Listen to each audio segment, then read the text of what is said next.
Hi, I'm Kate from Sew Into Overlocking and welcome to this tutorial. Today I just wanted to go through a couple of techniques if you own an air thread overlocker, how you can thread decorative threads. So things like woolly nylon, which is really sort of soft and stretchy and doesn't blow through the air thread system very well, or a woolly poly, or even a heavier decorative thread. They don't always travel through the air system well. So I'm just going to show you two techniques that you can use, which are really easy. So with all air thread machines, you need to lock your threading ports off before you thread.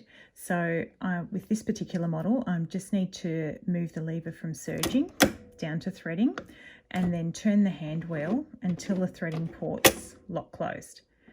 So usually you just take your thread, pop it down into the threading port, press the button, and the air will take it through. So with a thread like a woolly poly or a woolly nylon, it doesn't always travel through well, or even some of the more heavier decorative threads. So all the brands are supplied with a threading wire. So it has just basically a straight wire with a little loop at the end. So what I'm going to do is thread the straight end down into the threading port, and this has an extra long way to go because the throat on this machine is quite long. So very gently, very patiently, just feeding that down until the end of the wire appears out of the eye of the looper, which it has now down at this end. So then all I need to do is to pass my thread through that hole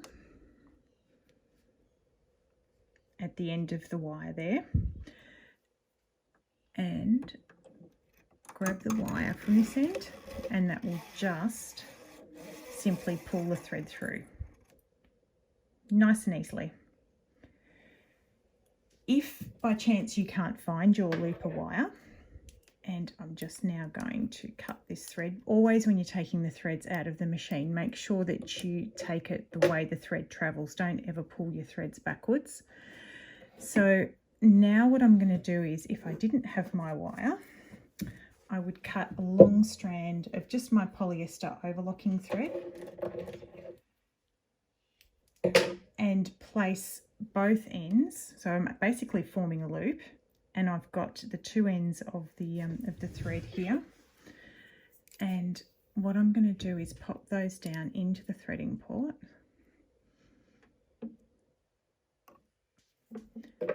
And you do need to hang on to this end because otherwise it will blow straight through the machine and you'll be picking it up off the floor.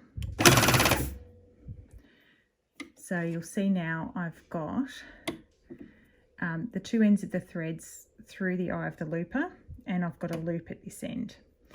And then I'll just take my bulky lock and pop it into the loop and draw it through nice and easily. And the machine's threaded. So still a really easy way, if you can't find your looper wire or it's not handy, a really easy way of getting the thread through the machine.